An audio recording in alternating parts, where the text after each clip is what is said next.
ঢাকা চট্টগ্রাম মহাসড়কের কুমিল্লার দাউদকান্দিতে গরু বোঝাই ট্রাক উল্টে দুজন নিহত হয়েছে। এ সময় আহত হয়েছেন আরও ৪ জন। আজ সকাল ১০টার দিকে দাউদকান্দি উপজেলার পুটিয়া এলাকার ইউটার্নে এই দুর্ঘটনা ঘটে।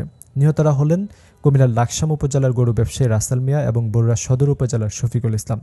এছাড়াও দুর্ঘটনায় কবলিত ট্রাকে থাকা গরুগুলোর মধ্যে ২টি গরু মারা যায় এবং বেশ কয়েকটি গরু আহত হয়। হাইওয়ে পুলিশ জানায়, ঢাকা থেকে কুমিল্লা অভিমুখী গরু বোঝাইকৃত একটি ট্রাক মহাসড়কের দাউদকান্দি উপজেলার পুটিয়া ইউটার্নে নিয়ন্ত্রণ হারিয়ে অপর একটি কাভার্ড ভ্যানকে পেছন থেকে ধাক্কা দিলে এতে গরু বোঝাইকৃত ট্রাক ও কাভার্ড ভ্যান সড়কের পাশে খাদে পড়ে যায়। এ সময় গরু ব্যবসায়ী রাসেল সহ ২ জন নিহত হয়।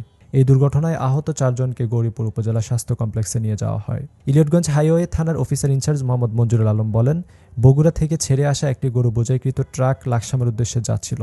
মহাসড়কের পুটিয়া এলাকায় গরু বোঝাই ট্রাকটি কাভার্ড ভ্যানের পিছনে ধাক্কা দিলে এই দুর্ঘটনায় ঘটনাস্থলে রাসেল মিয়া সহ ২ জন গরু ব্যবসায়ী এবং ২টি গরু মারা যায়।